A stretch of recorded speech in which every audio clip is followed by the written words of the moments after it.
Imagine you're holding on to a tree in the middle of a raging flood.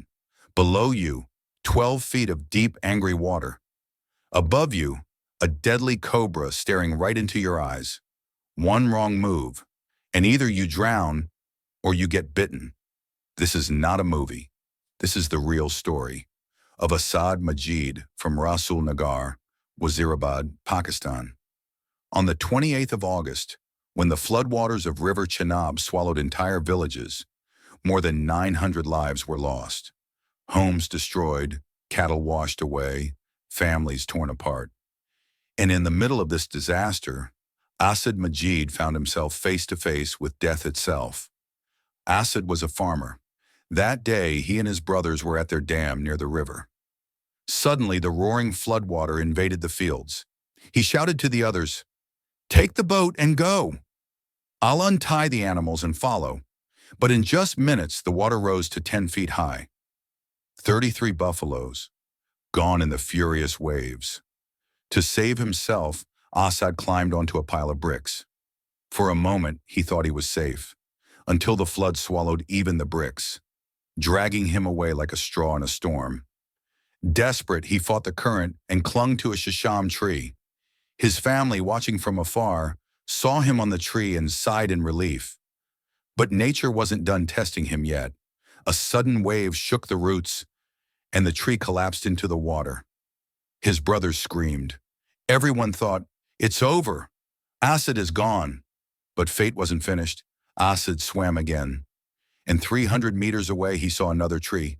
Exhausted, he grabbed a branch, only to freeze in horror.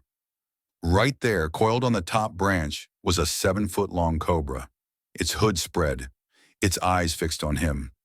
One strike, and it would all end.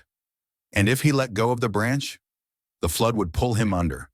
Death above him, death below him. But Asad didn't move. For 18 hours, he clung to that tree, half his body submerged in cold, merciless water. On one branch, the cobra, hissing with every move. On another, wild rats squealing, stranded by the flood. At one point, the snake even spat venom, narrowly missing his eyes. The night fell. Darkness swallowed everything. The flood roared louder. And in that silence, Asad did something unbelievable. He spoke to the cobra. "The same God who created you, created me too. You don't harm me, and I won't harm you." All night long, a man and a cobra shared the same tree. Every second was a war between life and death. Finally, as the sun rose, Asad gathered the last bit of strength he had left and shouted for help.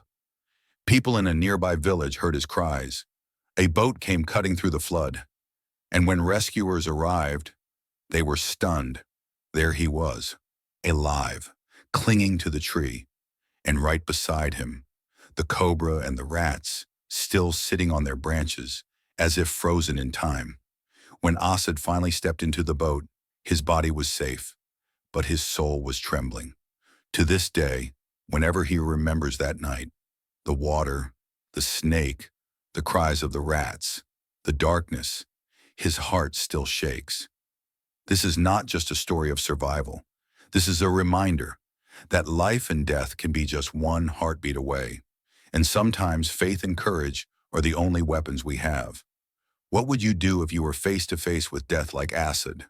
Would you fight or give up? Tell me in the comments. And don't forget to subscribe for more true survival stories like this.